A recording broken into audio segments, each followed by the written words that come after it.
Welcome to the Flourish and Purpose podcast, a podcast that will inspire, motivate, and challenge you in living your life for Christ.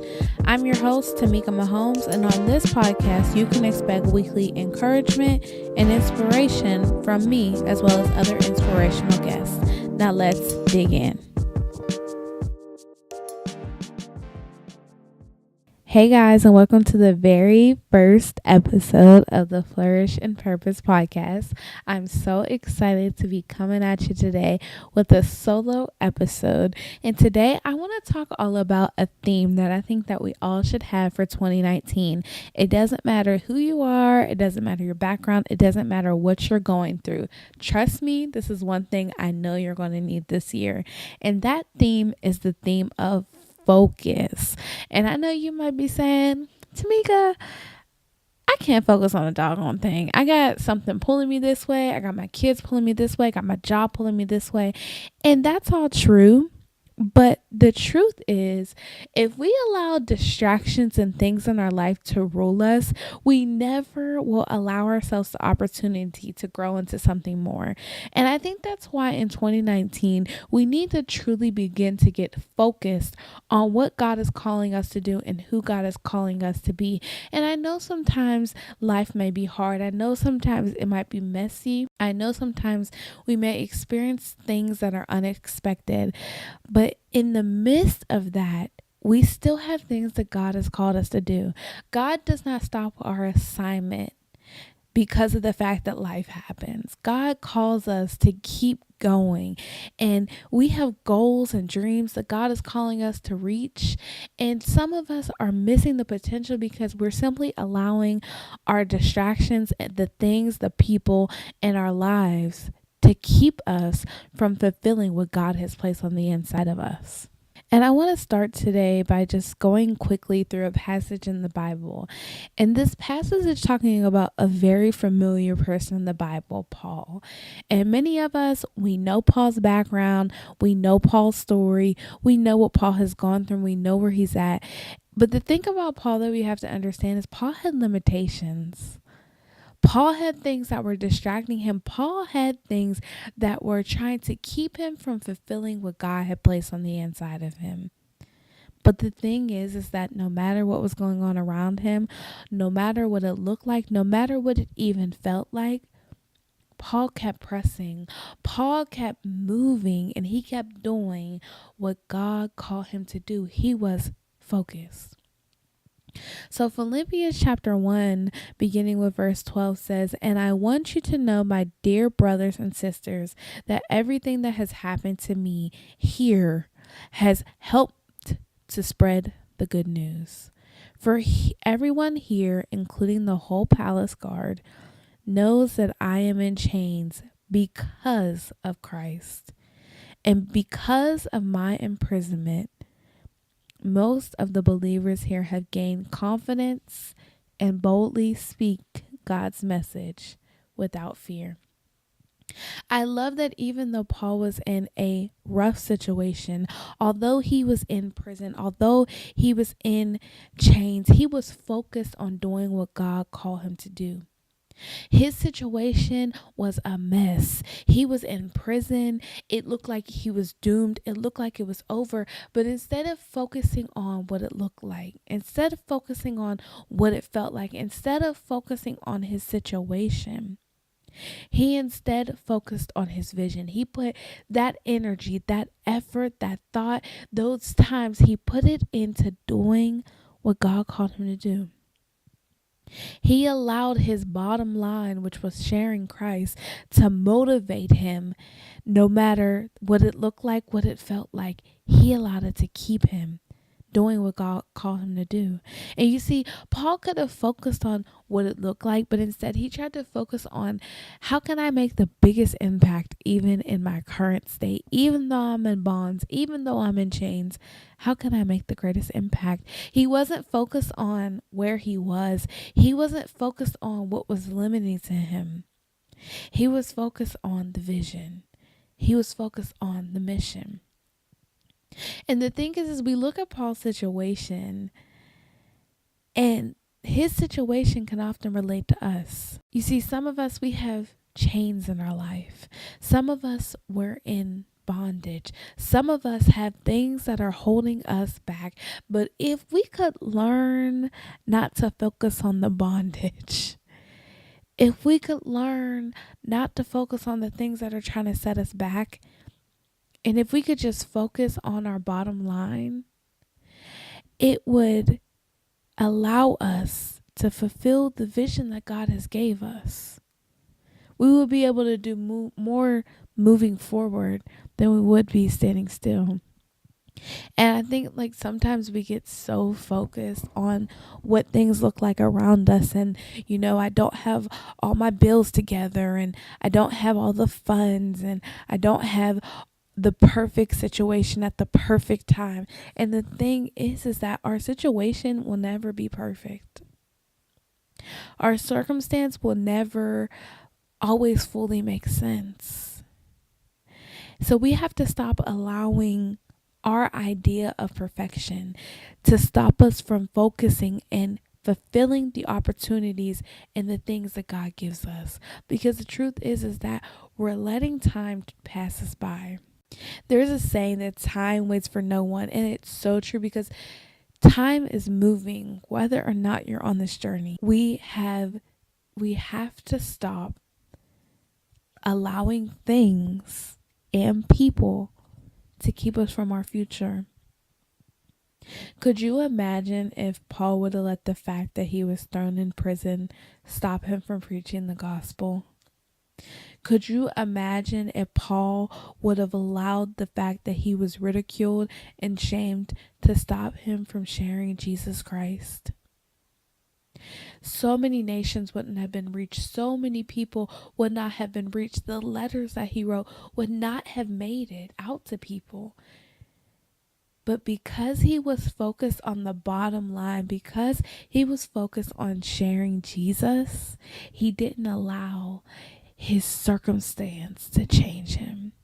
And sometimes the things that are limiting us are the things that we don't want to let go of.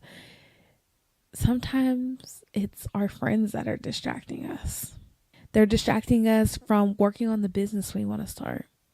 Sometimes it's us. We're sleeping in on the weekends when we know we should be up finishing that project that we have to do. Sometimes we're volunteering to do overtime on our jobs. I know you need the money, but the truth is that job isn't going to buy you the future that you want. It's not going to give you what you need. We have to learn to give up some things and to get away from the distractions so that we can focus on fulfilling the assignment that's on our lives. It's easy to let distractions rule king in our life. It's hard to say no. It's hard to keep your attention focused on completing your goal. It's hard to say, I'm going to stay at home tonight when my friends are all going out to dinner, because guess what? This book ain't going to write itself. It's hard to say, well, I'm going to have to cancel watching TV tonight because I have a blog that I have to get up by tomorrow. It's hard. But the thing is we have to really ask ourselves, is it worth it? It might seem like it's not that serious. It might seem like it's not that deep, but it is. I don't want anybody to get caught into the thought that the things that you're doing now does not impact who you will become later. Because everything that we do right now in this season, in this moment, in this circumstance, everything that we're doing now impacts our future. It impacts the future that we have for ourselves. So I want you to ask yourself, what have you lost focus of? What have you lost focus of in the last 365 days? What goals and dreams that you had did you allow to be limited? And what I want you to do is, I don't want you to just think about it. I want you to write it down. Get a piece of paper, get your iPhone, get your tablet, get your computer, whatever. Write down that goal that you want to complete. Write down The thing that you want to do this year. I don't care if it's one thing. I don't care if it's three. Write it down. The thing about focus is you don't want to focus on so many things at once. You want to focus on doing one thing well. So when you're thinking about the goals that you want to achieve, don't think about how many goals can I achieve and how quick. Think about what's one, two, maybe three goals that I can achieve this year and that I can achieve them well. Write them down and keep them somewhere where you're going to look at them often. And the second thing you need to do is when you make these goals, you want to set a deadline. I love this quote by Robert Herjavec that says, "A goal without a deadline is just a dream." And that is so true because we have so many dreams, but we have no plan to execute those dreams into reality. We have so many things that God places on our hearts that we never make reality because we don't give it a deadline. We don't give it a timeline. We don't give it any type of perspective from it being anything more than a thought. And the thing is that what I want to encourage you guys here and, on my blog, Flourish and Purpose, I want to encourage you to not allow your dreams to just sit, not allow the things that God has given you to just sit, but we have to work at them. So it's important that we set deadlines. We set deadlines to achieve the things that God has placed on the inside of us.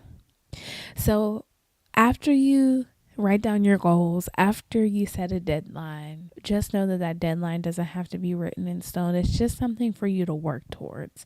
And some days are going to be worse than others. Some deadlines are going to be easier to meet than others. But the thing is that setting a deadline prompts you to focus on that plan, to focus on making that dream a reality, to focus on completing the vision. So after you set the goal, after you set the deadline, you need to make an action plan. Write down the steps that's needed to achieve that goal and write down when you need to do it by. Don't allow yourself to just write a list and say, I need to do all this by tomorrow. No, space it out. This day, if I want to write a book, this day I'm going to come up with a title. This day I'm going to have chapter 1 done by. This day I'm going to have my cover art submitted. Make an action plan. Make a plan from the time you start to the time you end so you can see how what you want to do is going to become reality.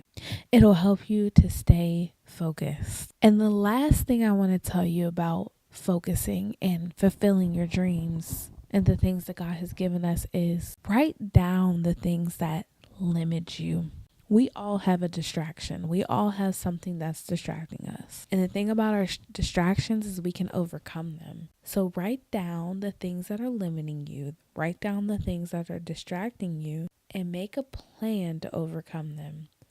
So when that friend calls you and wants to go to dinner and you're trying to save your money, write down what you're going to say to her. Write down what your bank account's going to look like if you spend that $10 versus if you save it and invest it. Make a plan, make an action plan to overcome those things that are distracting you. The thing about our dream and assignments God gives us is that we have to be a good steward over it. And as a good steward, we have to make plans. We have to execute those plans and we have to complete the assignment. So can we complete some assignments in 2019? Because I'm tired of year after year. We say we're going to do stuff. We make all these resolutions. We make all these plans. And then when the year's said and done, none of that stuff was fulfilled. So can we stop making these excuses? Can we stop saying we're going to do something and not doing it? Can we start getting focused on what's most important? Don't allow the goals and the dreams that have been set for you for this year to fall by the wayside, because we have an impact to make. We have people to reach. We have souls to touch. So we have to move now. Let's not sit any longer. Whatever it is, whatever God has given you, whatever the assignment is, let's get busy. Let's start focusing on something bigger. And understand that when we focus on something that's bigger, it's not always comfortable. It doesn't always make sense. And even Paul knew that. But the thing I love about Paul is that he gave up his comfort. He gave up what made the most sense. and he focused on completing the assignment. And that's what we have to do too. So here's to focusing in 2019. Here's to knocking out our goals. Here's to being greater. I am so excited. Well, guys, there you have it. That's episode 1 of the Flourish and Purpose podcast. I hope you guys enjoyed it, and I really want to talk to you more. So please go over to the blog flourishandpurpose.com or to our Instagram page, Flourish and Purpose Podcast. And, tell me what you're planning on focusing on this year. Tell me what your goals and your dreams are. Tell me, the things that God has placed in your heart that you're looking forward to executing this year. I wish you guys well, and I'll talk to you soon.